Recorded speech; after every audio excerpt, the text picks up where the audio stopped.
we wanted to welcome you guys on. I guess we can start with a few questions, which is, who are you both? What is your relationship to the Transmaxxing community? Yeah.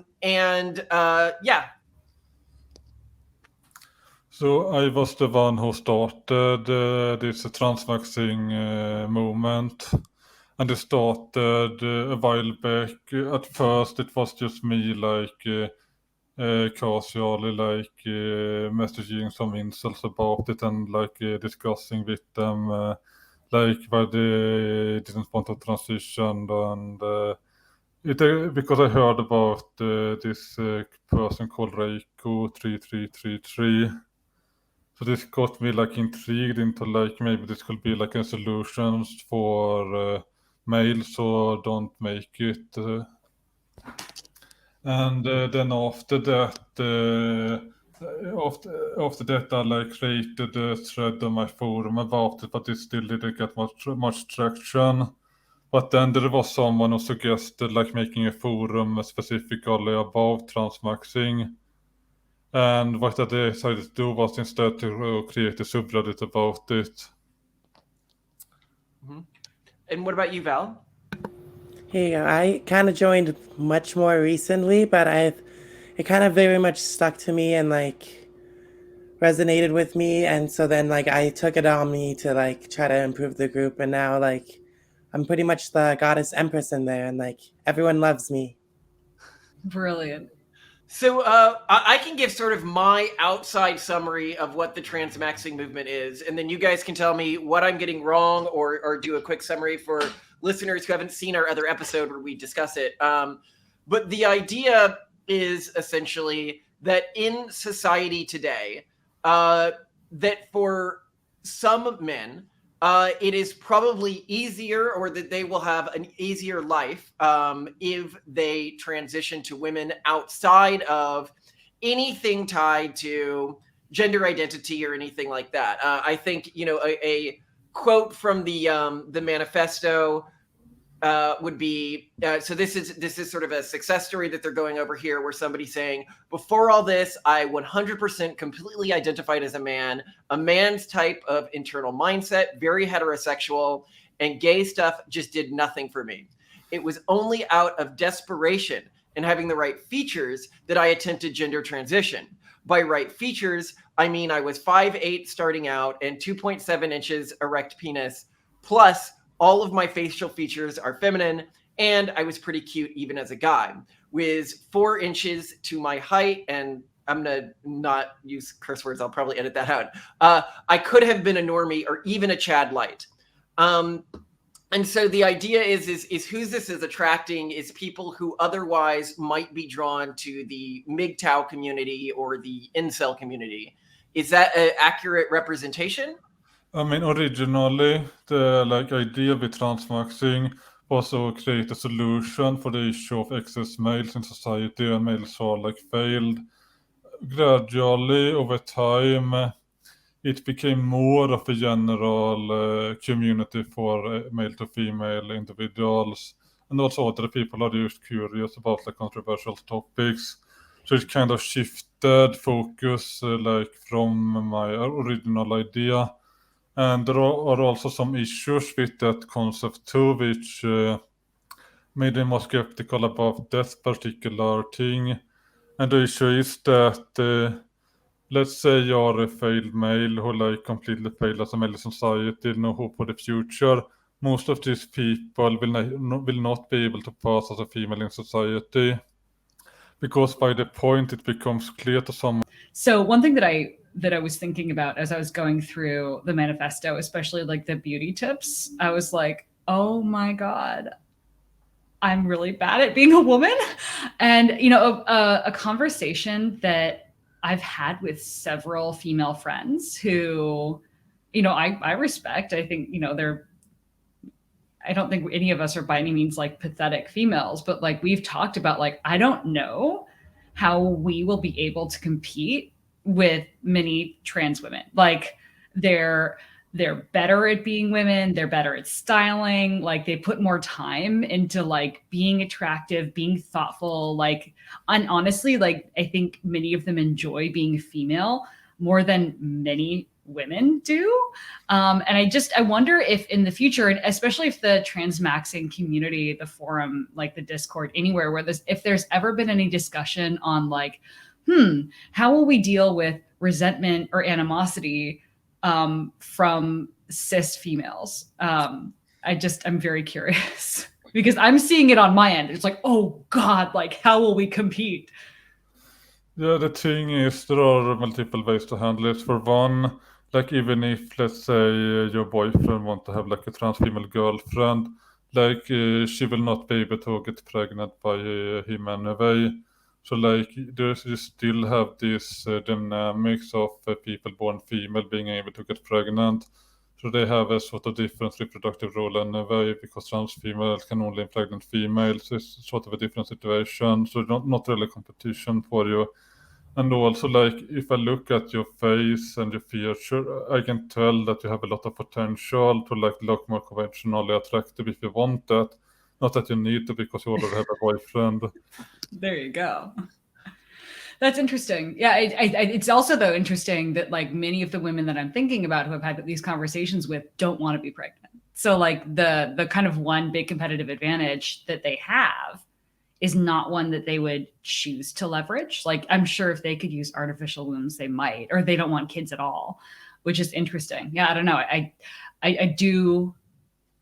Although I also feel like many cis women will just find like trans women to be great relationship partners too, oddly. I'm so keen to see like if this community grows, if more people choose to transition, what is going to happen to relationship markets, because I also think that those are very broken.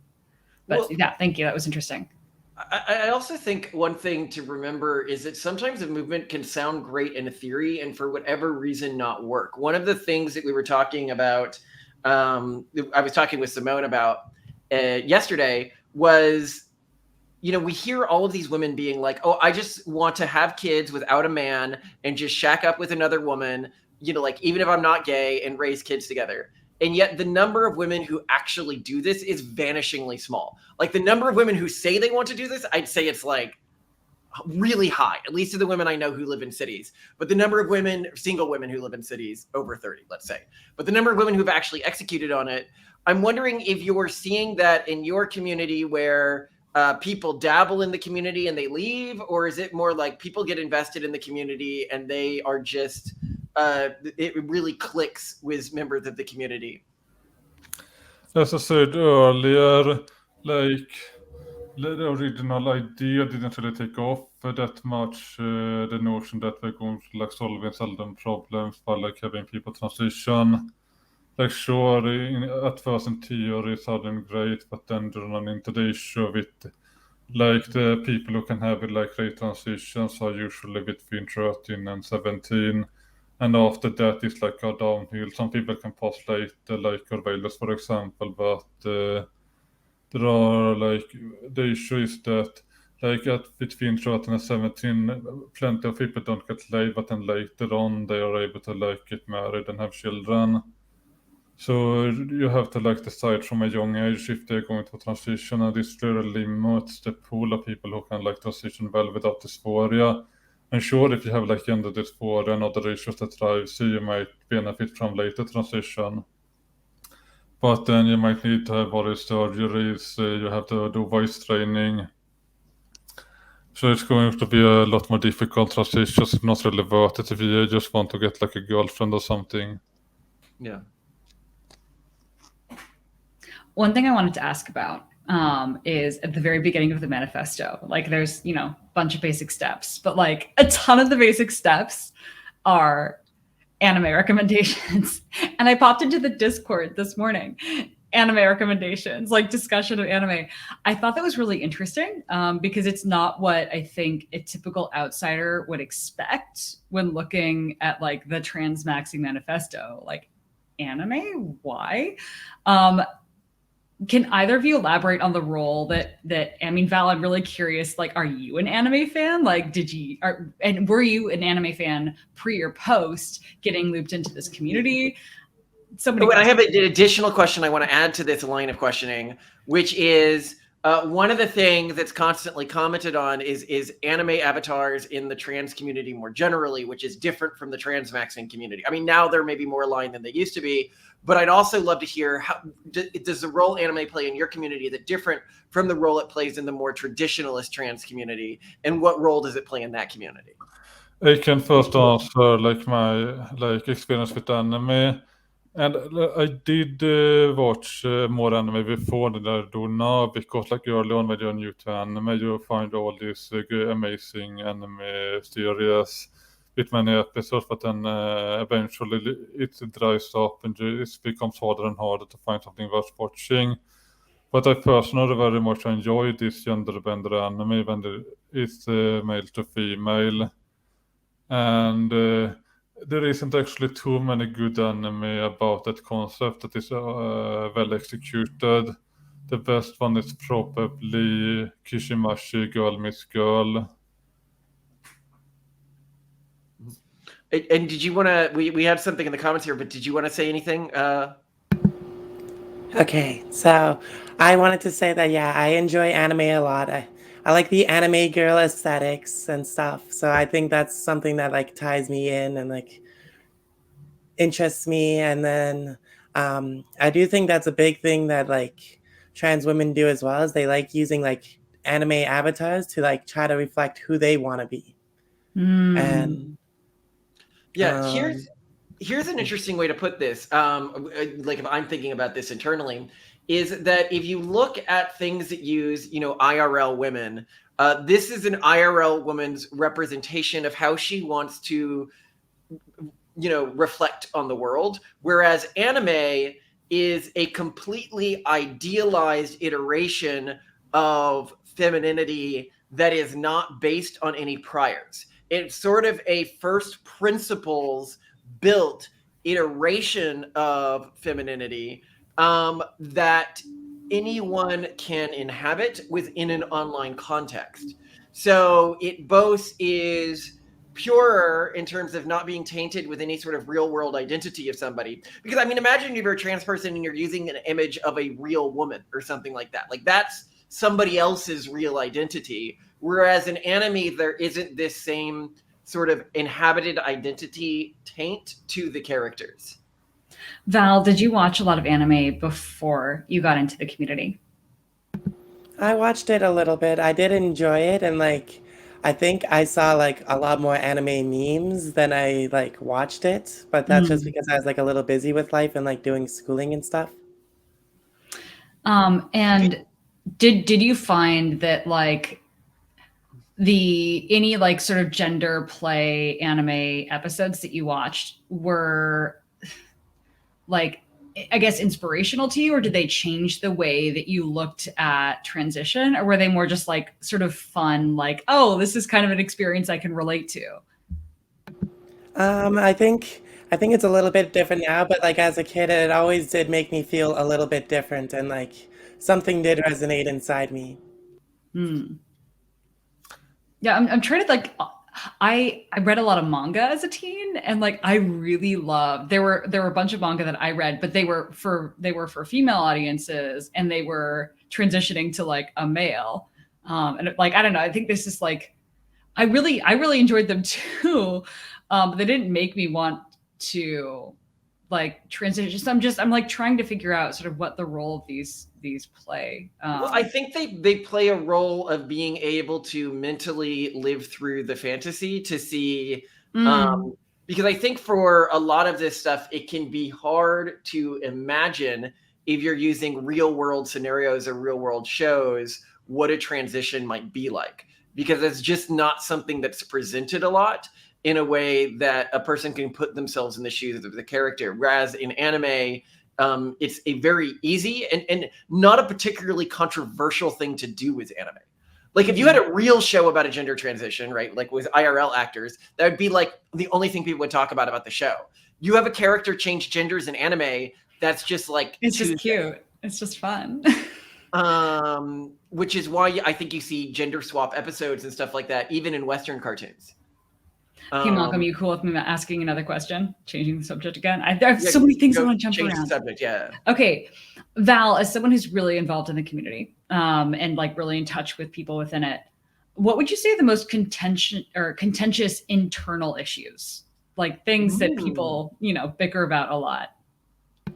So a big one for a lot of people is, the desire to pass, and like I feel like there's like this, they have like this shame or like guilt of like not taking E early enough, and that like heavily affects them and makes them like, they just like feel like they will never pass. And it's just very disappointing to see people act like that, because I feel like confidence is like another big part that plays into like how you look outside in the public.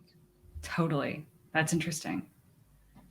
So something that I'd say, but one of the only parts where we were like really disagreed was the manifesto in any way, and I'd love you guys to speak on this because I found it very interesting, is the sort of general recommendation, or even saying that at a state level, it might make sense to ban female to male transition because it so often has negative outcomes.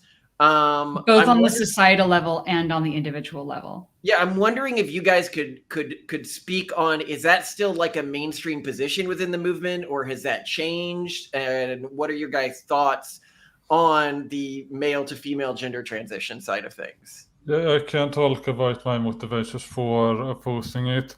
And this was mostly based on like negative societal effects. There are some like negative effects for the individuals too, but this was not like the deciding factor. Like if you try to look at studies, they are kind of mixed when it comes to like if you look at the MTF versus FDM outcomes for the individual. But these studies, there are some things you don't really look at.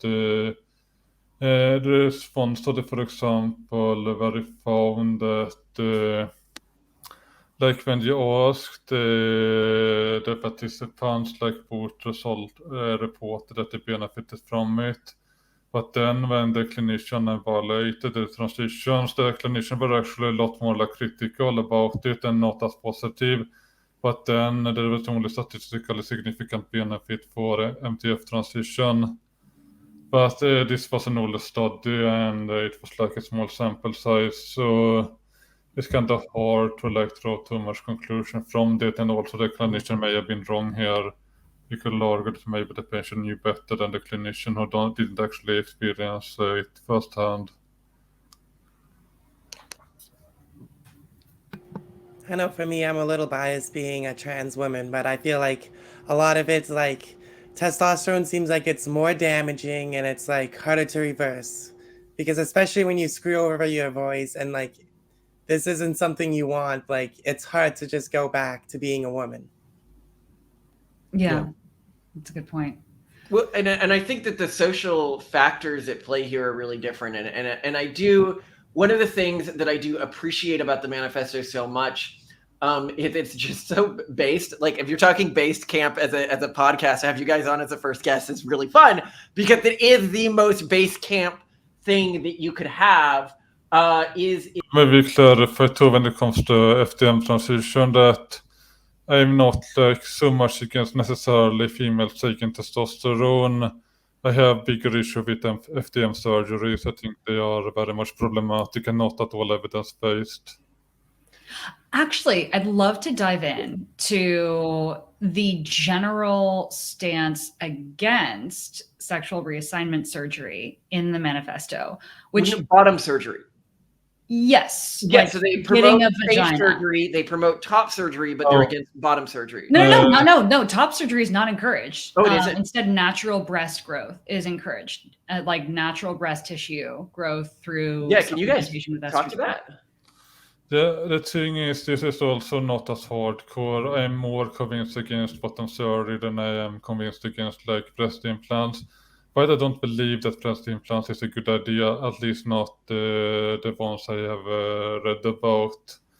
There seems to be various issues with them.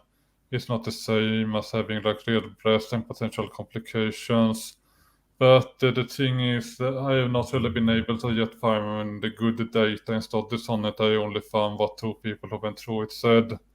So it might be that they had like a worse experience, or maybe what they were saying wasn't like fully accurate, but it doesn't seem like a particularly great idea. So I think we should avoid it as far as possible. I thought your comment in the manifesto about, I mean, a couple of things. One, I didn't know that, for example, bottom surgery could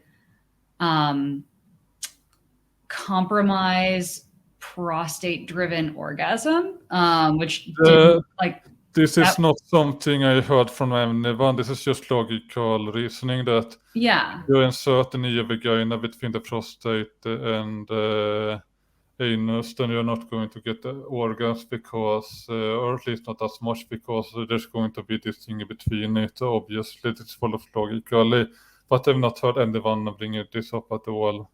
And I'm sure it varies. Yeah, I mean, that makes sense. I mean, but still, like, just the risk of it, I hadn't even thought about that.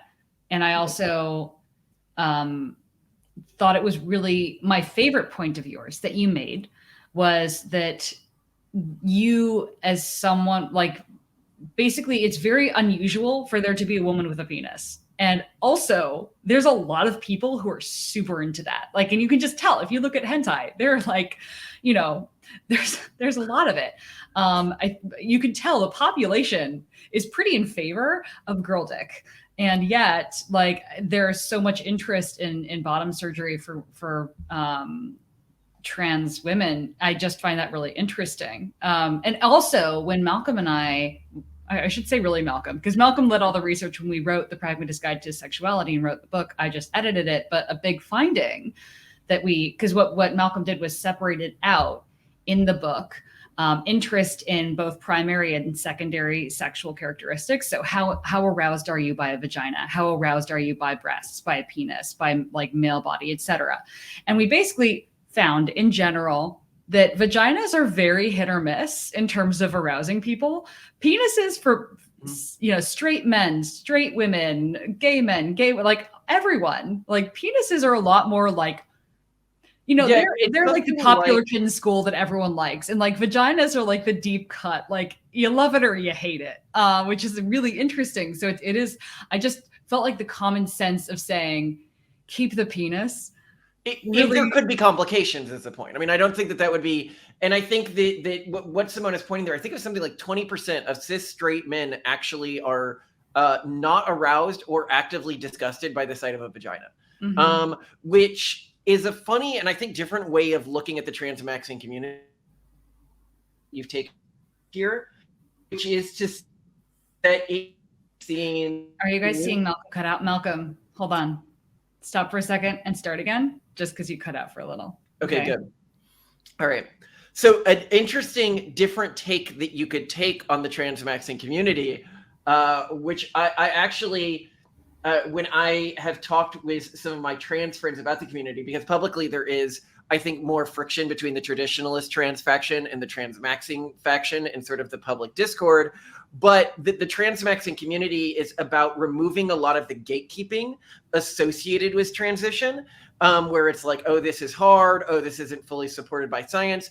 But here is how you can have a transition and still feel proud of that transition, even if it doesn't include this element, this element, this element, and this element. How do you guys feel about that interpretation of the transmaxing community versus sort of the way the community is framing itself? The conflict between the people who want to take a more strict medicalist view that, for example, when people say that it's very important to have dysphoria, this is actually a general conflict in the trans community. So like our position might actually be more mainstream there than what it seems at first. I think the difference is that we actually focus on these other like factors to consider. While many people who say that you don't need dysphoria don't really specify what you should look at instead. But they are like getting half there, but they're not willing to like go all the way and say that, oh, maybe if you don't get laid, maybe you should use that as a factor because maybe if you transition, you can get a girlfriend. This is not something you hear in most like trans spaces. Can you repeat the question one more time, just so then I can? Well, I mean, I would love you to riff on actually what he was saying, which is, I mean, the trans medicalists lost. They are not a mainstream community anymore. They're considered bigots and shouted down. But the transmaxing community, while obviously the trans medicalists wouldn't like you guys, I feel like even within the mainstream movement, there still is some derision of the transmaxing community. Specifically, I think the idea that probably causes the most derision, but you can correct me on this, is the idea that access to good sex should play any role in transition. And yet within the transmaxing community, it's the idea that, well, if I'm just not going to have sex, or that transitioning may make your life easier at a societal level because you're a woman, right? Like these sorts of concepts seems to be the ones that offend the traditionalist and non-medicalist community the most. I'm wondering, are there issues that I'm missing here? What is sort of the relationship? Do you feel like it's becoming more accepted? I think another issue is that a lot of people feel like we might be downplaying issues with like transition, which is like the thing at the Transmaxxing manifesto tends to maybe focus on the positives. And for example, right now in the United States, you might say that maybe transmaxing isn't as viable. Like if you live, let's say, in Florida, and you have like the governor who like hates you and tries to like ruin your life if you find out you're transgender, of course, you might not have as good a case as transitioning, at least unless you can like leave the state and move to like a non-shithole state. But you should move anyway, so maybe it doesn't matter too much. Mm-hmm. I would say that to me, one of the things that's so refreshing about the transmaxing community, and this is something that was said in the chat, is that it is talk of gender transition with absolutely zero virtue signaling and absolutely zero victimhood narratives or anything like that. So no virtue signaling, no victimhood narratives, just 100% an empowerment narrative, which is really fun to see as an outsider, and it makes it I don't know, just sort of easier to read through and more I guess less emotionally challenging. But yeah, it's been great to chat with both of you. Simone, were there any final questions or any final points that you guys wanted to get into? I open it to both of you. And Val, do you have any follow-up comments on the last exchange as well? Okay, I think one of them is, my take on SRS is a big downside is like you're not able to get pregnant. And like, I think that's what a big experience a lot of trans women actually want to experience. Actually, I would like to follow up on that because it did show up a little bit in the manifesto. And I am curious because a lot of what is discussed on the surface with transmaxing is access to better sex, a better lifestyle in general, being a woman is fun, etc. But it's not necessarily like a genuine interest in doing all the female things. In fact, reading it, part of me got the impression that a lot of this is like transmaxing is about getting almost like the anime girl version of female life, right? Like when I was reading the part of the Transmaxxing manifesto about orgasms, like, okay, multiple orgasms, like much better orgasms. I'm like, oh man, like a huge proportion of women don't even orgasm at all with penetrative sex.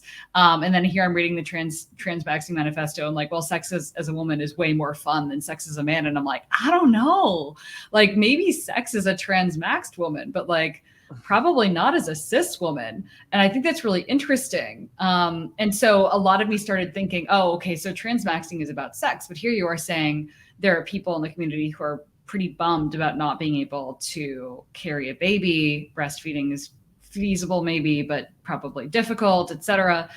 How common do you think that is? And do you think that it would be a misinterpretation of the community to think that it's mostly sex or like relationship arbitrage game driven? I don't think it's mostly driven by wanting a relationships or sex. I think this is a factor that many people consider. Like even people who are not like part of our community probably at least consider it. And if they feel like they might not be able to like get the girlfriend, they might be like less likely to pursue a transition than if they think that they're going to like have a good relationship life. Like even if they don't say it or admit it even to themselves, like people want to have be loved and belong to a community and have like meaningful relationships. This is something almost everyone wants, even if they don't admit it to themselves. And I do agree that our community is like empowering people, and part of the reason is that we are willing to support each other and really go hardcore. So for example, we actually help people get access to HOT. For example, if you live in some like bad area where it's hard to get access via official channels, we do help people get access via online sites. There are multiple options.